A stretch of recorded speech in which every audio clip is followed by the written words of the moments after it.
Katika ulimwengu huu, kuna mimea ambayo imevuta macho ya wanadamu kuliko dhahabu, mafuta au hata almasi. Mimea ambayo imegusa akili, roho na imani za watu kwa karne nyingi. Leo tunachunguza mmea wa utata, mmea unaoitwa bangi. Ni mmea wa kuponya au wa kuharibu? Ni zawadi kutoka kwa Mungu au mtego kutoka kwa Shetani? Karibu kwenye mashua ya makala. Mimi ni Isa Mashua, kapteni wako katika safari ya fikra, historia na ukweli. Bangi au cannabis sativa si mmea wa jana.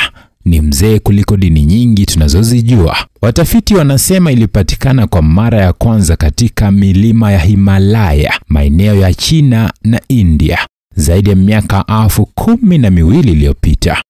Wahindi wa kale waliamini bangi ni zawadi kutoka kwa Mungu wao Shiva.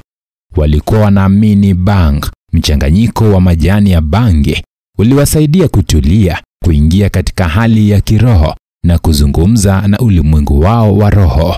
Lakini upande wa Wachina, bangi ilikuwa dawa. Mfalme Sheng Nung alitajwa kama baba wa tiba za Kichina. Aliitumia kutibu malaria, rheumatism na hata matatizo ya kumbukumbu.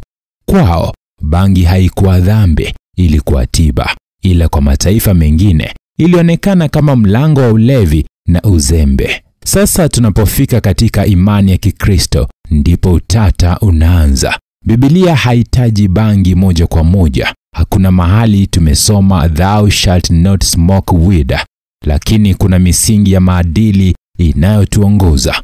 Mwanzo 1:29, Mungu anasema, tazama, nimewapa mimea yote yenye mbegu juu ya uso wa nchi yote iwe chakula chenu.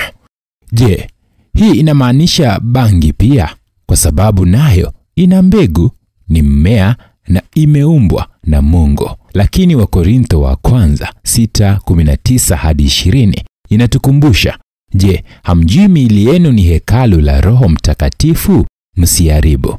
Hapo ndipo hoja inabadilika. Mungu anaweza kuwa aliumba, lakini matumizi mabaya yake ndiyo yanageuza zawadi kuwa laana. Ni kama divai. Divai iliundwa na Mungu. Hata Yesu aliibadilisha kutoka maji katika harusi ya Kana. Lakini Biblia pia inasema, ulevi usitawale maisha yenu. Vivyo hivyo, bangi ni mmea, lakini unapoitumia vibaya, roho ya Shetani inapata nafasi kupitia akili iliyolegea.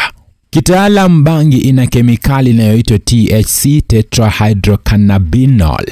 THC hii ndiyo inayoleta hisia ya hai, akili kupaa, kufurahia bila sababu na kupoteza umakini. Lakini pia ina CBD, cannabidiol, ambayo hutumika kutuliza maumivu, kusaidia wagonjwa wa kansa, kifafa na hata msongo wa mawazo. Kwa hiyo bangi si mbaya peke yake, ni kama moto, unaweza kupika chakula au kuchoma nyumba. Mungu alitoa hekima ya kuitumia vizuri, lakini Shetani anapenda kupindua kile kilichokusudiwa kuwa baraka. Kwa sasa zaidi ya nchi 50 duniani zimeruhusu bangi kwa sababu za kitabibu au kisheria. Canada, Marekani, majimbo kadhaa, Afrika Kusini, Uruguay na hata Zimbabwe wameruhusu matumizi fulani ya bangi. Utafiti umeonyesha inaweza kusaidia katika tiba za kansa, maumivu sugu na hata ugonjwa wa akili kama depression. Lakini kwa upande mwingine, wapo vijana wanaoishia kuwa watumwa wa bangi, wanapoteza kazi, maono na hata heshima zao. Ni kama tunda la Edeni, linaonekana zuri, lina harufu ya raha, lakini ndani yake kuna sumu ya ulevi wa roho. Wacha tuwe wa kweli. Shetani ni mjanja.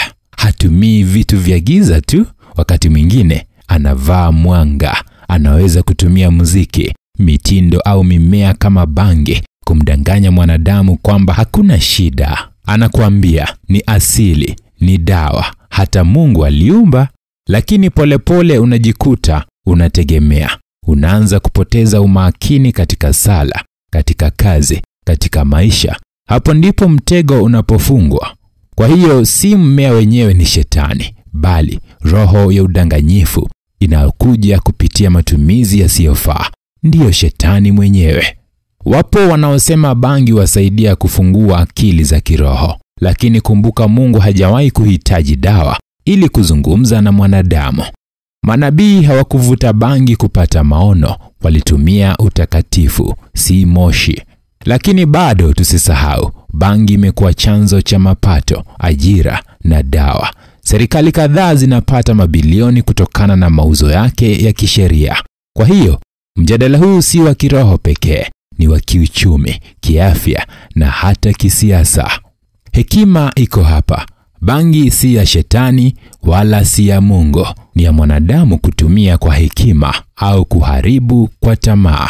Mungu aliumba kila kitu kwa kusudi. Shetani huchukua kilichobarikiwa akakibadilisha kuwa mtego. Kwa hiyo, swali si bangi ni ya nani, bali inatumika vipi? Kama dawa ni baraka, kama starehe ya akili ni mtego, kama chanzo cha maono ya kimaisha ni ujinga, na kama chanzo cha ulevi wa kiroho ni uharibifu. Hii ilikuwa Mashua ya Makala. Tumechambua si kwa upendeleo, bali kwa ukweli. Tujifunze kutumia akili tulizopewa, si kuzilevya. Mimi ni Isa Mashua, kapteni wako wa fikra, nikisema kama kawaida, ukweli ukikuchoma ujue ulikuwa giza. Mpaka wakati mwingine, kaa salama na utumie baraka za Mungu kwa hekima.